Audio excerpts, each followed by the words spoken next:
So, Scott Talley here with Network in Action at the worldwide headquarters. And we're lucky today to have Barry Ochsner with us from Alexaur Technology. Alexaur's been a member of Network in Action for probably 3.5 years or so with the founder. So we're really grateful that you came in today and always grateful for the membership in Network in Action. We're going to talk a little bit about cybersecurity today. It should be on the forefront of every business owner's mind. Tell us a little bit about Alexaur and how you guys got started and what makes y'all special.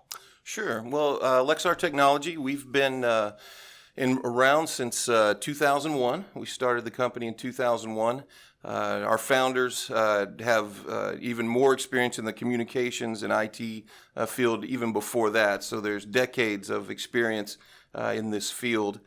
In reality, as an IT company, we've always been doing cybersecurity, for our customers, securing their networks, making sure their individual devices and systems are secure. But in the last several years, cybersecurity has really become more of a focus and a specialty. The techniques are a little different, and definitely the technology has advanced. The technology in which the bad guys are using. So, the good guys, we have to step up our technology as well. And just like a lot of things in technology, the more advanced solutions that maybe were once available only to enterprise level businesses are really now available for all size businesses, whether it's a 1 or 2 person office, or if it's a 50 person office. This is a really serious issue. I know as a small, medium-sized business owner, when you see the likes of Marriott and the Pentagon getting attacked, you think, what chance do I have? So what chance do I have? Sure. Well, actually, that's kind of a lot of small businesses feel that way. They think, well, I'm just a small business. I'm not a target. They're not going to be after me like they are the big guys that you mentioned. But in reality, small businesses are just as much or even more a target of these cyber criminals, because they realize that most small businesses can't afford, or they think they can't afford, or they don't know about the solutions that are available to them, or they simply don't think they're targets, so they don't really protect themselves like they should.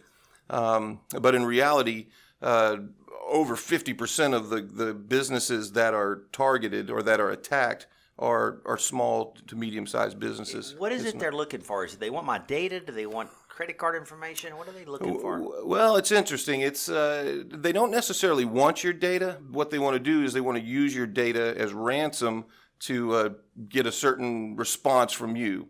A lot of times that's a response is they want you to pay the ransom so that you can get your data back. Now, some hackers and cyber criminals, they are after credit card data. They're after social security numbers, those kind of things that they can use for other criminal activity. But the WannaCry virus, you probably heard about that several years ago.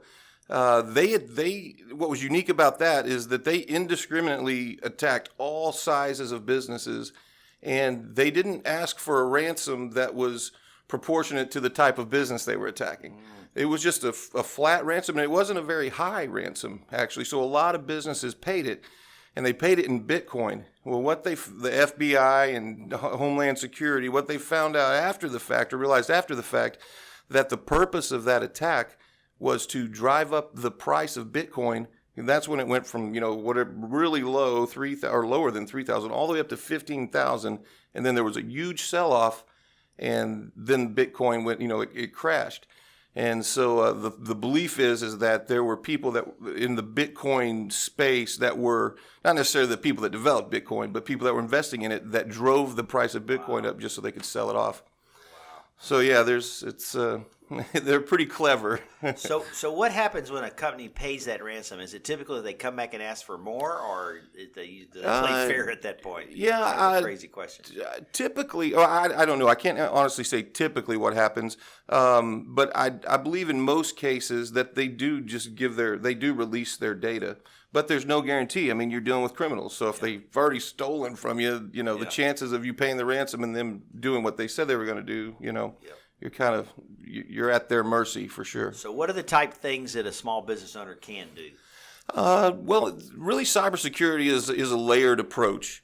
And the first layer starts with just understanding what your risk is and getting doing a network vulnerability scan, having a IT professional come in and see how you're set up, see what if there's any leaks in your network or in your security. And then, of course, another layer of that is your perimeter protection. So your firewall in your office, even if you have a home office, making sure that you have a good firewall in place, and that protects from from virus attacks, from malware attacks, and just from people trying to get in from the outside into your network.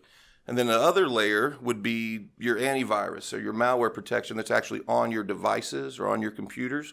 So that would be another layer. And then if you're using cloud services like Dropbox or OneDrive, you want to make sure also that those are protected, because malware can spread from your system to your OneDrive folder, then to your whole company. A lot of people think, oh, I'm protected because I'm in the cloud. Well, that's not necessarily true. It can spread there as well. So you need to be making backups of that and protecting that as well.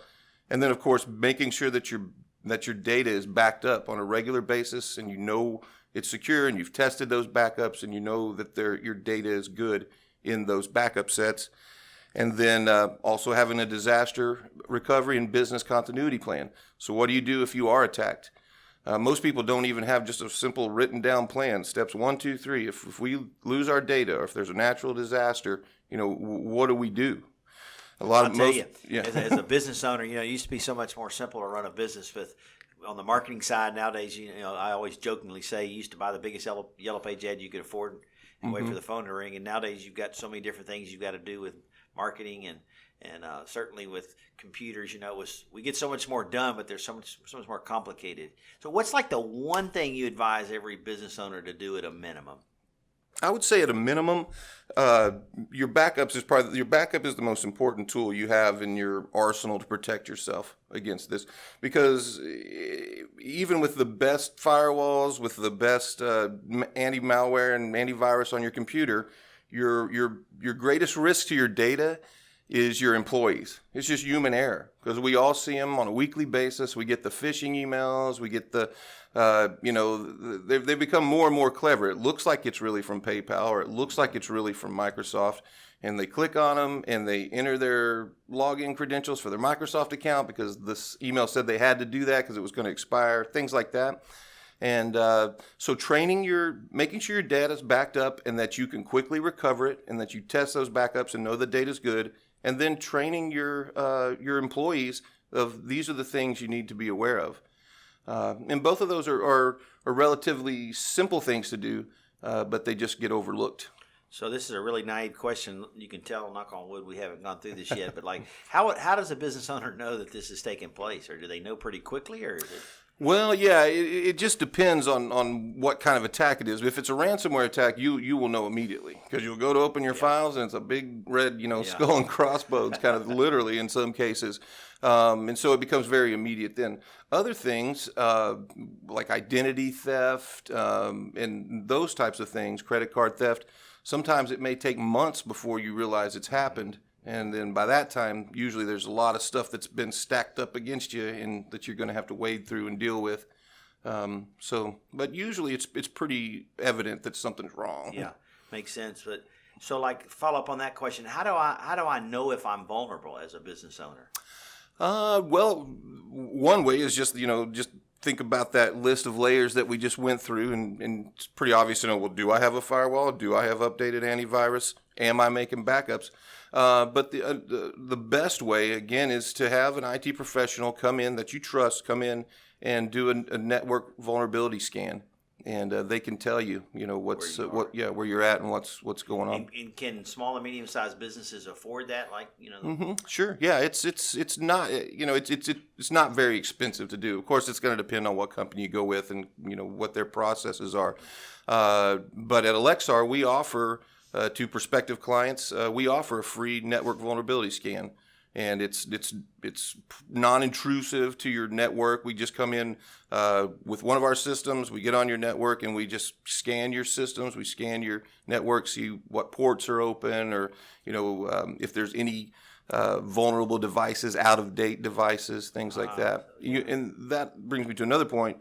You need to make sure that all your systems are constantly being updated. When those Microsoft security updates come out, you need to run them and restart your computer and do the things it tells you to do, because most of those updates, whether it's an operating system update or a software update, most of those updates are security-related issues. Okay. Yeah. Like additional security built in. Mm-hmm. Or they find a leak in their software and they got to patch it, or a hacker exposes a leak in their system, and so that's why Microsoft and all those software companies are constantly sending those out. Gotcha. Yeah. Are there certain businesses that are more targeted than others? There's really not, especially with the ransomware. They don't really discriminate. If as long as they think it's data that you really want back or you're going to need back, then you're a target. Yeah. Mm-hmm. Wow. It's interesting. Talk about a recession-proof business, huh? Yeah. Right. You don't have to worry about that. So I know that when the owner of your company got started, I know that he started with doing some networking, and now you started jumping into that role. Tell us a little bit about the segue here, and talk a little bit about how y'all build your company and your marketing plan and things like that. Well, we've been very fortunate. The majority of our business, it really comes from referrals. Sure. And as you know, those are the easiest ones to close. And the way we've been building our referral network is, besides just the people we know and people that we do business with referring others to us, is groups like NIA. And being involved with that. We've been involved for about 3 years, and I could say just about every time I have a one-on-one with somebody, I usually walk away from there with at least a good lead, or a lot of times, new business. Yeah. So it's and especially with something that's as important or as cybersecurity, because you need to know that you can trust the person that you're dealing with. Absolutely. And, yeah, I can see that. So, I guess the message we would have for our audience today is, don't have your head stuck in the sand. You really need to make sure that you are prepared for this and ready for this. And the best way to do that is to call you guys and get an evaluation just to see where you are. Sure. Yeah. Awesome. Yeah. Well, listen, we really appreciate you coming in today. Thanks so much for the information. I know it's going to help a lot of businesses, and we appreciate your time. You bet. Thanks for having me.